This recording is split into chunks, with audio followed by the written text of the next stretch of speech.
Hello and welcome to the Black Tower. I am Monasul, your journey guide upon whatever the fuck this is. So anyway, I noticed it's been a while. Let's get on with it then. A brief shout out to a couple of my brothers, Brother Hareth, Brother Abula, Inzu Abula Akazaj, Freighter N, Priest of the Necro, and of course an old brother, Brother Aeolus Nighthawk. This is part 2 of All Things Necronomicon. Alright, so let's start this journey off proper. I recently finished book 1 of my grimoire for Sorcerer's Grimoire for All Things Necronomicon. The first book involves the Simon workings. I broke it down to where there are 9 gates you pass. At any rate, let's get on with it then. A few things I want to straighten out.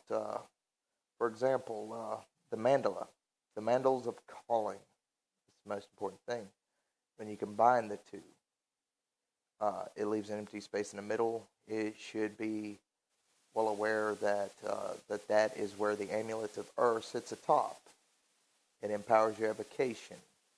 You will have a triangle with a black scrying mirror or black bowl or whatever surface you scry out of in the center of it. With the 3 seals of Mashu, which is the Aura, the Aga, and the Bandar at each of the points.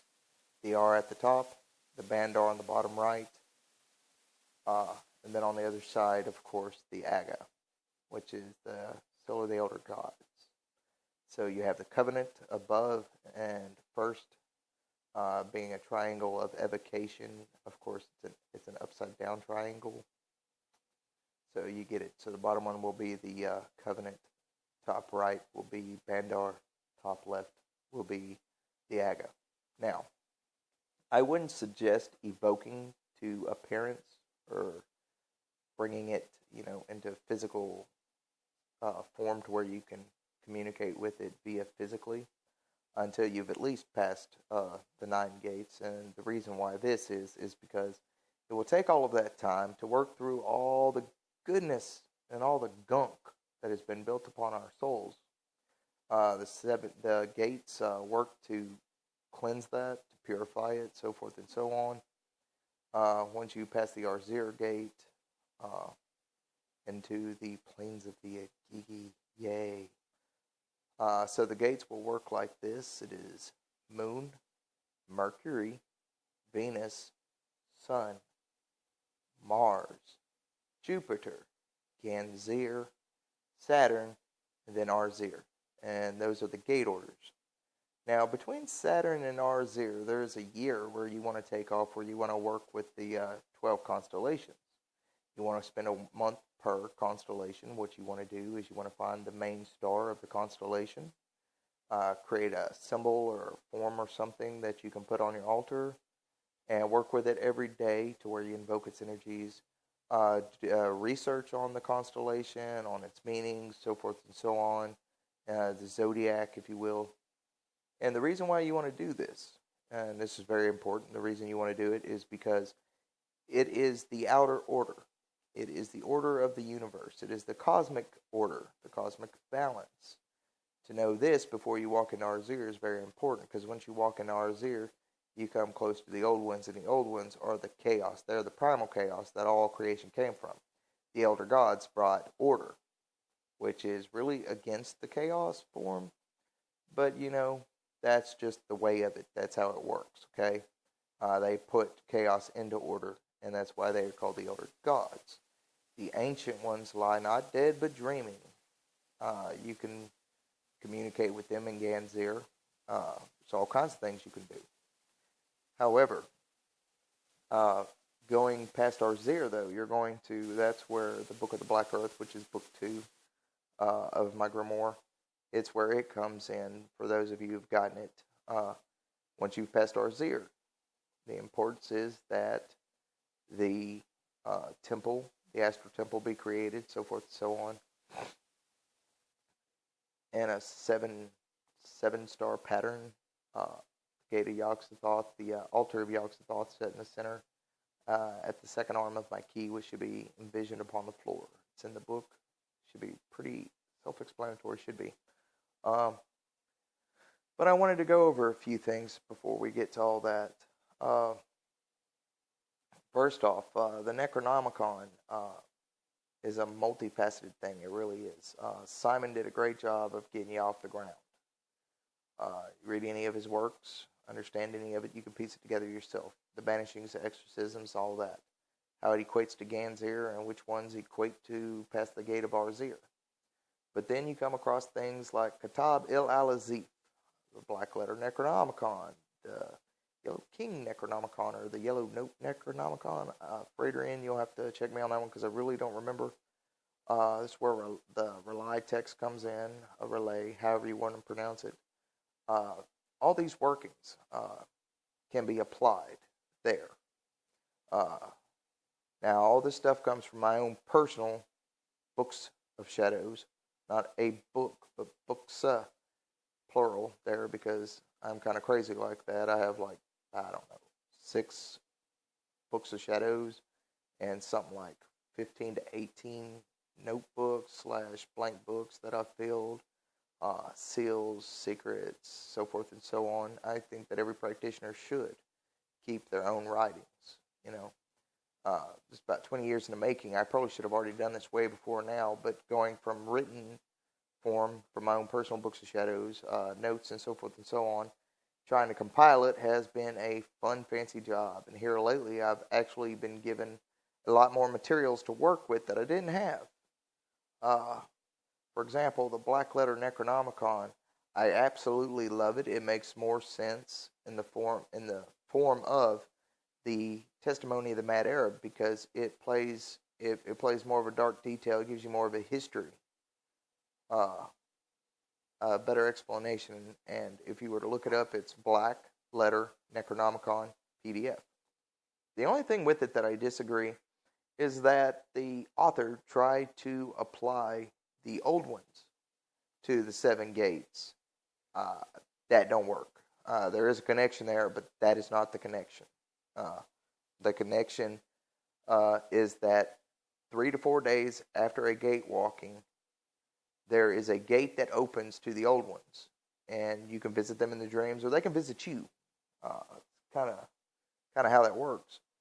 But what you're going to want to do is you're going to want to 3 to 4 days afterwards think on, like, for example, the moon. Okay. Well, the very first one is Yog-Sothoth. Imagine that. So, after you have walked the moon, 3 to 4 days later, when a crescent moon appears in the sky, for where it's waxing, you can fill your mind with things about Yog-Sothoth. And right before you go to sleep, you can envision it and be pulled into that plane, into that place. And you can communicate with him. After walking the Mercury Gate, there's Nyarlathotep.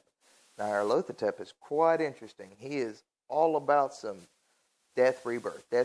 So he'll destroy your form, recraft it anew. Destroy that form, recraft it anew. This is the shedding of the skin, like the snake, Now, this all can be done at the exact same time that you're walking the gates. But know this, that when you pass Arzir, then you will truly begin working with these beings. I'm going to try and keep this video short, because 20-minute videos, most people can't handle sitting there just, listening to it that long. I want to present to the world a way of simply working the Necronomicon. It was not made, I didn't rewrite it, or reorder it, I should say, to make practitioners more lazy. Instead, I put it in an order and a fashion that did not take away from the writing itself, but it put it in an order to where the honest-to-goodness practitioner doesn't have to flip back and forth through the book to find the exact parts they're looking for. Remember what page this calling's on, remember what page that calling's on, set it in order, It relies on the fact that you have to already know how to cleanse a room, casting salt 60 times, so forth and so on. The ritual order of calling the fire god, so forth and so on, But the reason I wanted to do this is to make it easier. I don't want people failing at something that's easy. It's not really that it's easy, but because you still have to put the work into it. You still have to put the effort into it, you know.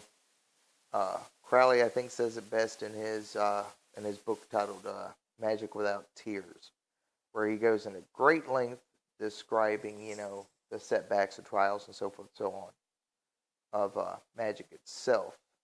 And he doesn't say that in those words, but you can pick it up as you read it, you know. There is no such thing as greatness or power without all the work behind it. I've met a lot of practitioners who think that, you know, once they walk a gate that it's over, that it's done. It's not. It's never done. I would not suggest the path of the so-called necronomicon to just the casual practitioner, the person who's like, oh, well, I'm going to use this, blah, blah, blah, and oh, okay, I'm going to go over here and I'm going to work with Buddhism for a while. I think you can interplay with a lot of things, but I think, though, that if you're going to start walking this path, start working it, I don't believe that it is something that you can do one time and it's over. I just don't believe that. I don't get that feeling. I don't get that sense from it. You know, it is for the serious practitioner because you become the priest of these old gods. You really do. I don't care if you consider yourself a magician, a witch, a sorcerer, a warlock, whatever title or fancy words we want to use for this. You become a priest to these old beings, you know. And no, you don't have to worship and kneel and offer your soul and so forth and so on. It doesn't work like that. Instead, what it means is that you invite them into your life and they invite you into theirs and you co-create one with another. And you work together, and that's kind of the concept of working with spirits or with beings or deities or anything of that nature. Now, concerning something I had previously stated concerning the whole, how do you treat things kindly? Well, there are some things where you do not want to be like, oh, well, you're just a shadow of myself, and I treat you with love, you're going to treat me with love. There are a few things, like the Mascom, like the Rabishu, like the Anunnaki, things like that. You know, and in case I've attracted them by saying that, Ban Rabishu, Ban Mascom, Ban Anunnaki, Bara, be gone. But there's certain times when you're working things like that, when you want to use the exorcisms, you want to use the banishings. They're in the book for a reason. They're there, okay? Now, initially, when you're walking the initial 7 planetary gates, you know, not Ganzir and Arzir, but just the regular 7 planetary, you're not going to be dealing with things that come out of the woodwork on you. But go through Ganzir. When you come out, all of a sudden, you know, like it says in there about Nana, when she ascended, the dead came before her and behind her as she fled. That's interesting. That means things are going to come out with you, and you need to be aware of that. You know? The dead are not always the enemy, you know, they're not always terrible, evil things that need to be put in their place, no. But you need to be aware of what you're messing with. And a gate opened is a gate that must be closed. And it must not be kept open longer than the time allotted. And usually about an hour is the max. Me personally, I stick between 30 and 45 minutes just to be safe. And it's always a good thing to offer an offering before you work with the spirits. The reason why is because imagine this. Imagine that something has been asleep for freaking eons, okay? And no, spirits don't eat and drink like we do, so I'm not going to go there with it, but you need to hear this, okay? But they've been sleeping for eons. They've been getting no energy give to them, none of this other stuff. And all of a sudden you awaken them, you call them. These dead gods, these dead beings, and they're called dead because they're not dead, they're just sleeping. They're they sleep eons. It's really weird. It's hard to explain. But anyway, you wake them and you call them. They're going to think you or anything close to you is dinner. So it's always best that before you do it, make sure you have an offering. And make sure that the offering is suitable for the spirit that you're summoning. And as soon as you summon them, offer it right away. This offering I give to you, may it sustain thee and strengthen thee. And the reason why is because you want them at their best. You want them at their kindest, in a sense. Concerning the Mascom and the Rabishu, stuff like that, those are to be banished and exorcised from your area with all your might. You're not supposed to look at them as if they're friends. I had a lot of people go, oh, well, you say such and such and such and such. Aren't they kind too? They're useful. Well, okay, if a rabid pit bull is useful and friendly, sure, I guess so. But don't you keep those things on chains and feed them and, like, maybe, I don't know, maybe use a stick to push their food bowl near them? Or here's an idea. Go get a vet so they can trank them, put them down, and, heal them. Well, that being said, you kind of want to treat these things as, dangerous because they really are. So you want to command them and hold them for no longer than you have to. Me personally, when dealing with demons or anything of that nature, I usually do not go beyond 15 minutes allowing them out of their cage or out of their sphere. And the reason I don't is because the longer they're here, the more energy they gain. The more energy they gain, the harder it is to put them back or to send them on their way.